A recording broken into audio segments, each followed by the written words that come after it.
এর একটি পরোটা ফল আমি যদি এখন খাই, আমার 2000 বছরে আর কোনো খিদে লাগবে না। দেখুন, যে জিনিসটার জন্য হাজার হাজার বছর বেঁচে থাকতে পারবেন, এই দেখা গেছে আমি গত 10 দিন আগে 2000 বছর থাকতে গেছি, নিজে অমর হয়ে যাই।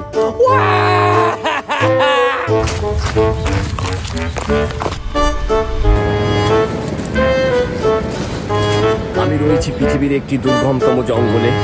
এটির নাম সভ্য পৃথিবীর কেউ এখন পর্যন্ত আবিষ্কার করতে পারেনি। এটিকে সবাই রহস্যের বন বলে ডাকে। চলুন সামনে যাই।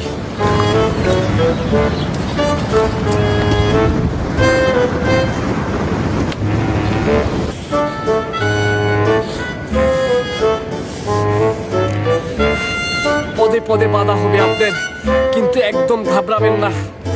এখানে অসাধ্য মশা আমার পশ্চাৎ দেশে আঘাত করেছে, কিন্তু আমি ঘাবড়াই নাই, কারণ এটা আমার নতুন না।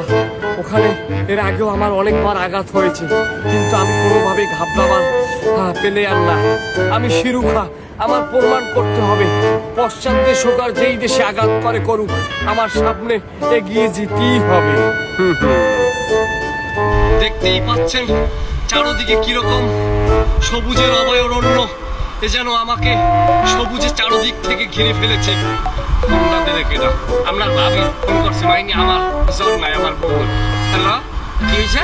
সারভাইভ বোঝো মূর্খটা, সারভাইভ বোঝো, সারভাইভ কারে খায়? আবার ফোন দাও। কি হয়? তুই কারে গালি দেও? তুই বুঝছি হন্য দেওয়াই? তুই গোলামের ফো কইছো কারে? তুই বুঝছি হন্য কইছো? সুরামও কিন্তু কায়দার সুরান।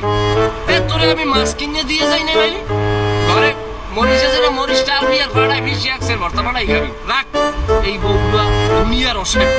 এই যে লই আমি সংসার করি, আপনারা সংসার করতে পারতেন না। চলেন সামনের দিকে যাই।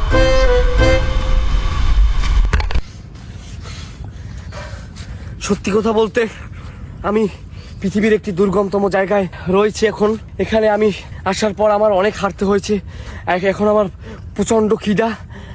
আমার বউ বাড়ি থেকে আসার সময় কয়টা আডার ভিড়ে বাড়াই দিই, প্রথমে বই খাইবি না কি প্যারে খিদাই দিই, 20 মরিচে 30 উঠবে। আরে আমি কই মাতারি তোর কিছু দেওয়া লাগবে না। এই জঙ্গলটা হচ্ছে এমন একটা জঙ্গল, এখানে প্রাকৃতিক খাবারের ভরপুর। এই বনের বাইরে থেকে খাবার না এনেও আপনি হাজার হাজার বছর বেঁচে থাকতে পারবেন। এই দেখা গেছে আমি গত 10 দিন আগে 2000 বছর থাকতে গেছি।